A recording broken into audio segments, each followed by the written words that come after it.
Un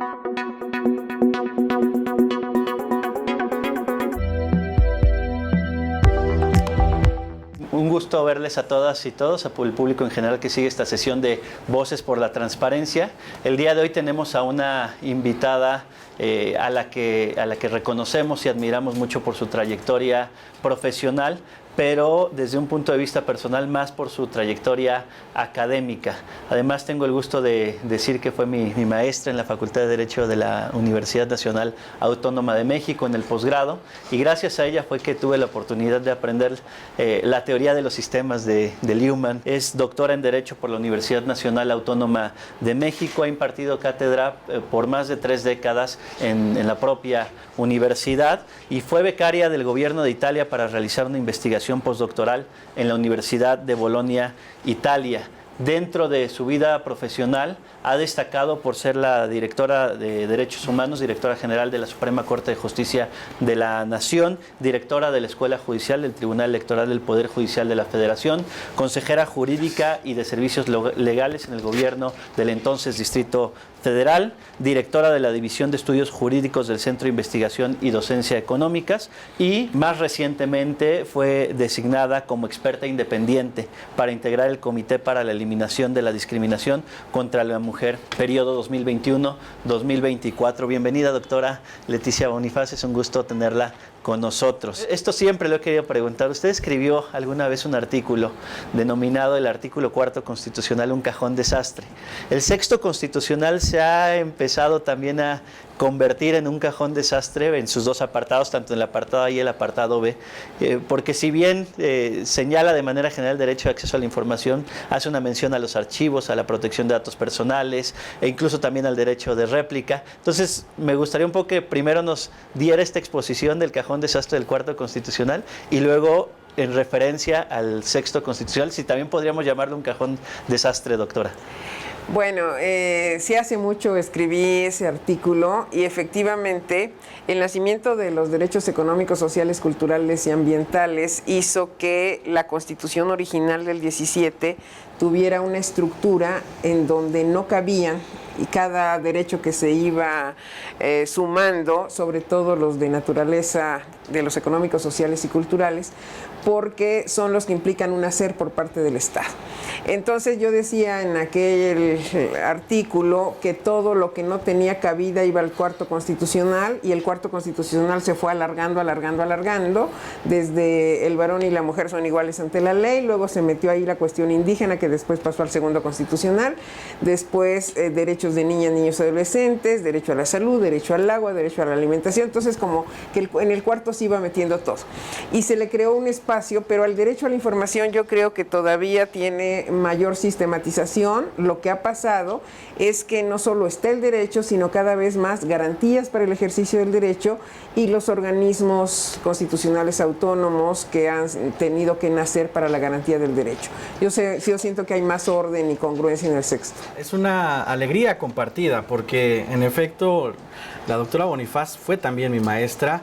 Bueno, como maestra ha sido de generaciones en la Universidad Nacional, pero para quienes hemos tenido la fortuna de compartir aula, además hay que decir que es muy puntual, con una disciplina muy importante y con una formación que nos hereda a nosotros para seguir su trayectoria. Querida doctora, muchísimas gracias de verdad por estar el día de hoy con nosotros. Y usted, hay que decirlo como es, al pan, pan y al vino, vino. Esta ciudad se convirtió en una ciudad de derechos. Una ciudad que ha evolucionado de manera progresiva en la tutela de los derechos humanos, pero también en una reglamentación, en una regulación normativa de los mismos. ¿Cuál ha sido su experiencia? ¿Cómo fue su experiencia en la capital para lograr toda esta posibilidad de derechos? Uno de esos derechos fue justo el derecho a la información, que para mí es muy importante porque es el que potencia a otros. Es uno de estos derechos que tienen relevancia en cuanto a que muchos otros van a poder ejercerse gracias al derecho a la información. Y aquí me gustaría llevar la plática un poco hacia el Sistema Nacional de Transparencia y Protección de Datos Personales. Se llega a hablar de un sistema de autoridades electorales, pero en realidad no están desde la Constitución. ¿Cuáles serían los retos que podríamos tener nosotros como Sistema Nacional de Transparencia y Protección de Datos Personales en aras de fortalecer el federalismo cooperativo en México? Yo creo que si lo comparas con el electoral, el momento de nacimiento del electoral, que con su actual esquema es del 96, y el nacimiento de la transparencia, que es posterior, ya permitió organizar mejor el sistema. Y qué bueno que hablas del federalismo cooperativo del que hablaba mi amigo Martín Díaz, y qué bueno que hay que recalcar que hay instituciones que tienen que ser vistas como fortalecimiento del federalismo y no como una forma de irlo minando. Porque si algo ha pasado en la Constitución mexicana es que originalmente el 73, la interpretación con el 124 era en un sentido, y ahorita hay muchas facultades concurrentes, y este esquema de transparencia permite que se trabaje con una ley general y una ley federal, y que tengan las instancias federales como revisoras y con posibilidad de atracción, pero la clave está en cómo fortalecemos las instancias locales, porque este instituto trabaja muy bien, pero hay muchos institutos en la República totalmente dependientes del gobernador, y como tú dices, hay que decir las cosas como son. El número de asuntos que llegan es muy bajo, la posibilidad de hacer cumplir resoluciones también resulta muy difícil, y yo siento que la Ciudad de México sí tiene que ser un ejemplo de cómo pedir información no es entrar en pugna con nadie, es nada más mantener a cualquier ciudadano al tanto de lo que pasa y poder dar paso a la rendición de cuentas. Eso es básico en una democracia. Ha sido muy largo el camino de la transparencia en México, bueno, en el mundo en realidad, ¿no? Y se encuentra en el sexto constitucional, porque para muchos expertos fue casi un error en el diseño institucional, y qué bueno que quedara ese error ahí, porque estaba pensando en el derecho en los años 70 como un derecho, más bien una prerrogativa a partidos políticos en materia político-electoral. Y no se fue al 41, sino se quedó en el sexto, y qué bueno, porque ahora le damos esta dimensión que usted mismo ha señalado aquí. ¿Cómo evaluaría el momento actual de la transparencia en el país? A mí me parece que el punto clave y cúspide donde un derecho ya está plenamente garantizado es cuando la ciudadanía lo conoce, lo usa, lo ejerce. Y yo creo que la labor de todos los institutos es seguir mostrándole a la gente en dónde está su derecho, tanto de acceso a la información como protección de datos personales, porque son dos derechos que aparentemente son hasta contradictorios. Por un lado abres y por el otro cierras. ¿A quién abres esta información y por qué tienes que cerrar la otra? Pero creo que como ciudadanos, sobre todo en este mundo de las redes sociales, de la gran capacidad que existe de perder tu intimidad, es muy importante la segunda parte que se sumó después de la protección de datos personales. Y qué bueno que quedó en el sexto, porque en el sexto sigue como derecho fundamental, como un tema de derechos humanos, y no en el 41 como una estructura formal. En el caso del 41, que le da la base al INE, es otra cosa, porque es la organización de un sistema distinto al derecho a votar y ser votado. Y aquí el derecho a la información quedó en el sexto, se desarrolló en el sexto, y a mí me parece muy bien que así sea. Otro de los temas que resaltaba hace un momento tiene que ver con cómo desde el ámbito intranacional o desde el ámbito local pueden surgir figuras que puedan tener un eco, una resonancia nacional, o incluso que sirvan como ejemplo para, desde una legislación local a la propia legislación general. Uno de estos ejemplos lo encontramos en la publicidad de las sentencias. En la Ley de Transparencia de la Ciudad de México se reformó antes que la ley general y se determinó que todas las sentencias serían públicas como una obligación específica de los poderes judiciales. Anteriormente eran únicamente las sentencias relevantes. Nos gustaría que nos platicara un poco acerca de esta obligación específica que tiene el Poder Judicial de hacer públicas absolutamente todas las sentencias, y precisamente cuál sería el límite que tendría atendiendo al otro derecho que tutelamos los órganos garantes, que es el de protección de datos personales y que está en el artículo 16, segundo párrafo. A mí me parece muy bien que todas las sentencias se hagan públicas y también que se testen ciertos datos como protección de datos personales. A veces se ha criticado el exceso en el testado, pero aquí traes a colación un tema que es muy importante, que es el de la necesaria simplificación del lenguaje con el que resuelve tanto el Poder Judicial como los órganos de transparencia. Si hay publicidad, debes tener acceso a un lenguaje claro, debes tener una concreción, porque a veces te ponen de accesible algo que termina no siendo accesible por el solo lenguaje que se emplea. Los abogados estamos muy acostumbrados a usar el lenguaje técnico, pero no siempre este lenguaje técnico es comprensible para el público en general, para los legos, se diría desde Roma, y habría que seguir haciendo un esfuerzo, como lo está haciendo la Ciudad de México, de buscar cómo simplificas, cómo pones lenguaje accesible y cómo estás pensando en el común de las personas y no en un público especializado.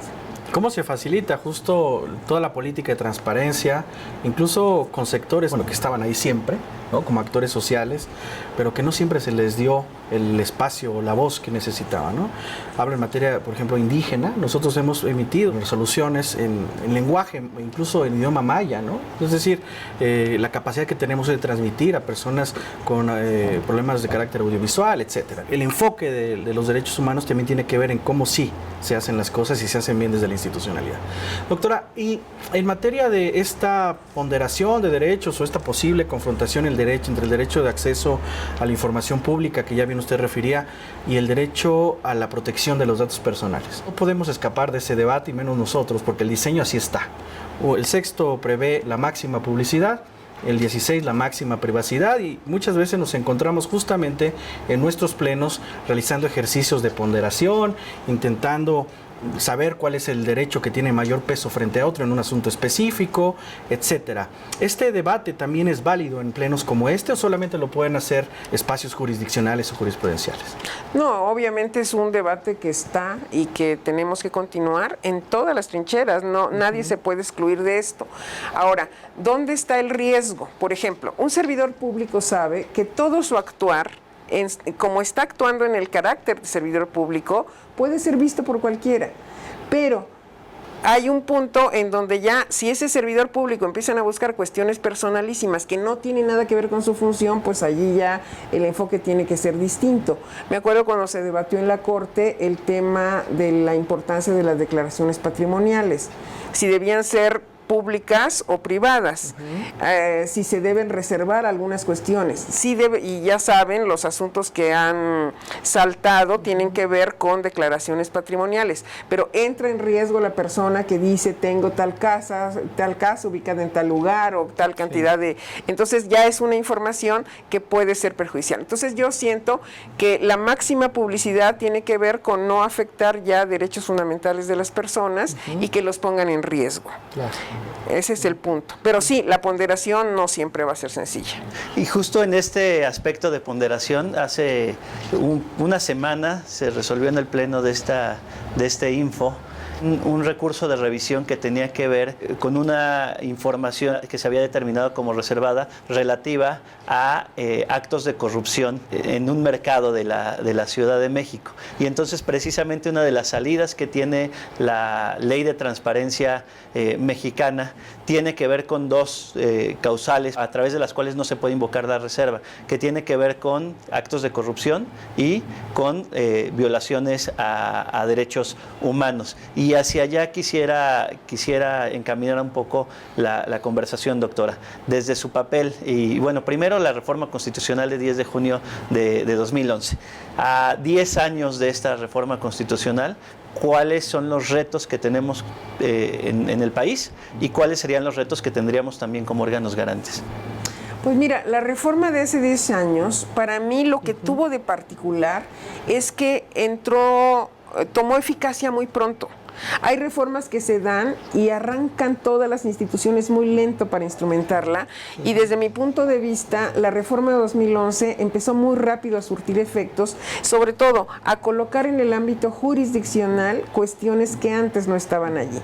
Es decir, los poderes judiciales se pusieron la pila, digámoslo así, y empezaron a trabajar, ya saben, a traer el derecho internacional hacia el derecho interno, a empezar a trabajar con tratados, muchos cursos de capacitación, explicar en qué consistía el principio por persona, por qué la universalidad o por qué la progresividad, la interseccionalidad, todos los elementos nuevos que tuvo la reforma se empezaron a trabajar muy rápidamente, y en sede jurisdiccional se empezó a mostrar que la reforma no se quedaba como letra muerta, sino al contrario, que era una letra muy viva para usarse y ha tenido una evolución impresionante en lo que fue la 10ª época de la Suprema Corte. Creo que los poderes judiciales hicieron muy bien su trabajo, pero hay que recordar que esa reforma tiene que ver con todas las autoridades y pensar, como lo estabas diciendo, en los grupos y comunidades indígenas, en las personas con discapacidad, en los migrantes, y que no hagas distinción por etnia, por raza, por sexo, por edad, por estado civil, etcétera, etcétera. La transparencia pareciera ser un elemento indisociable de nuestra democracia, de nuestros estados modernos. Lo hemos visto, se vincula con el acceso a la verdad, con el Sistema Nacional Anticorrupción, con la protección amplificada de los derechos humanos. ¿Cuáles identificaría usted que son los retos actuales de la transparencia en nuestro país y en el mundo? Como dices, ya se volvió forma de vida y yo creo que esa era la pretensión constitucional desde siempre, desde el tercero, de pensar en la democracia como una forma de vida. Si yo sé que la transparencia es posible y que puedo pedir rendición de cuentas por cada peso que se gaste siempre y cuando sea un recurso público, entonces eso que ya dijiste, cómo potencio derechos, pero además cómo esta gran tragedia que ha asolado al país durante tanto tiempo, que es el tema de la corrupción como un cáncer, si la transparencia te dice la posibilidad de revisar, no procesos deliberativos ni nada de lo que ya sabemos que está reservado, pero cuando nosotros queremos saber por qué pasó esto y cómo se hizo y por qué se decidió esto, ya una vez que la decisión se tomó, me parece que todos los funcionarios, servidores públicos, saben que están en la cajita de cristal y que pueden ser vistas sus acciones. Y eso es un gran compromiso como servidor público. El siguiente derecho que tutelamos, hemos hablado de acceso a la información, ahora protección de datos personales. En materia de protección de datos personales, creo que como país, y bueno, creo que más bien el mundo, está enfrentando el principal reto a raíz de la pandemia COVID-19 y a raíz de tener que trasladar toda nuestra actividad al mundo digital. Y antes hablábamos de protección de datos personales como lo era el nombre, el CURP, el RFC, la dirección o incluso el número telefónico. Hoy en día ya hablamos de una nueva dimensión de datos personales en el mundo digital y en donde Google puede saber a través de una aplicación dónde estuve hace una semana o dónde estuve hace un año, y todo eso implica un tratamiento de datos personales o las propias plataformas, el uso de mensajería a través de WhatsApp, y vamos viendo cómo se va actualizando la propia legislación mexicana, pero se ha ido actualizando por pedacitos y en algunas materias, por ejemplo en materia penal, y me refiero a la ley Olimpia o a la propia ley para erradicar la violencia contra la mujer en las diferentes entidades federativas. ¿Cuáles serían los retos que tendríamos en materia de protección de datos personales ahora en el mundo digital? Mira, para mí la solución está dada en que va a ser imposible que vaya siendo casuístico y caso por caso. Con que tengas principios muy generales, y en temas de transparencia esto es claro, hay legislaciones que te permiten construir y abrir un paraguas muy amplio, porque si tú vas casito por casito a tratar de incluirlo, porque en la pandemia nos mostró que era importante. En el caso de la ley Olimpia ya teníamos un antecedente y algo muy claro que había que incluir, porque estás viendo una violencia digital que antes no existía y la exhibición pública sin consentimiento de actos que eran privados. Pero a mí no me preocuparía tanto pensar en los nuevos supuestos que van haciendo si tenemos el paraguas y el principio claro que protege. Yo soy de la idea de no mucha reforma legal, sino más bien fortalecer principios para que a través de los principios vayamos viendo que ese supuesto, aunque no estuviera previsto, tiene protección. Y eso es con la interpretación que hacen ustedes y después los órganos jurisdiccionales. Pero efectivamente la pandemia hasta te permite que en el lugar a donde estás alguien emplee información y hasta sepa qué libros lees, porque tienes tu librero atrás o lo que sea, ¿no? O qué música escuchas, o ya es una cuestión en donde están metes la cámara a la intimidad de tu casa, ¿no? Y hasta allí, y más todos los datos que se pueden saber efectivamente con la geolocalización y todo lo que tenemos hoy. Es un mundo hipermediatizado en el que naturalmente estamos muy expuestos como personas. Me parece que hoy, como nunca en la historia de la humanidad, usted lo dijo muy bien, todos los que fuimos a votar el pasado domingo, mostramos nuestro pulgar, ¿no? Muchos de nosotros mostramos el pulgar. Estábamos exhibiendo la huella digital y muchas veces no se sabe esto, cómo digamos, nos autocensuramos. A ver, yo siempre he sido un liberal y lo he dicho aquí, lo digo muchas veces. No me gusta mucho el tema de regular, el tema de Internet y las redes sociales. Viendo contextos que usted conoce muy bien como China, los países musulmanes, Rusia, que sí están regulados, pero que no necesariamente tienen como efecto proteger a los ciudadanos, sino más bien para tener un control sobre los ciudadanos. Pero también hoy en la cultura que tenemos que potencializar desde nuestra institucionalidad y como sociedad, tiene que ver con la autocensura frente a lo que estamos haciendo en las redes sociales para proteger nuestra vida íntima, nuestra privacidad y justamente identificar cuáles son los principales riesgos. Uno de los que ha surgido con mayor intensidad en esta época reciente, que usted lo conoce bien, pues es la desinformación, los denominados fake news, que a veces los límites entre la verdad y la mentira ya parecen no existir y se diluyen y uno produce una información que puede ser inexacta o falsa y ya el mundo digital la asume como verdad y es ahí donde también nosotros podemos actuar a través de la transparencia y la protección de los datos personales, ¿no le parece? Sí, hay como un autocontrol, pero también controles de los propios buscadores en donde se ve Google, Facebook, lo que sea, que alguien está haciendo un mal uso de la herramienta, porque cualquier herramienta que es usada puede ser usada bien o mal. Sí. Y entonces el mal uso de la herramienta tienen que tener mecanismos porque puede haber personas que con toda la mala intención están generando esta información falsa y una persona medianamente informada tiene que estar buscando con qué contrasta y tener mucho cuidado en no darle también un retweet o algo que no sea. Pero no es nada fácil porque estamos saturadísimos de una cantidad de cosas que ya se van de nuestro control. Quisiera ahora preguntar respecto a la función y de la que además nos sentimos muy orgullosos como mexicanos. Su función como experta independiente en el Comité para la Eliminación de la Discriminación contra la Mujer. Periodo 2021-2024, ¿cuáles son los retos? ¿Cómo podríamos abonar desde el ámbito mexicano y específicamente desde los órganos garantes? Pues mira, yo me siento muy orgullosa que México me haya promovido como experta independiente, pero lo primero que tengo que dejar claro es que hoy puedo trabajar sobre cualquier país del mundo menos México. Sobre México tengo que excusarme porque cualquier cosa que se diga de mi país se entiende que yo puedo tener un conflicto de interés.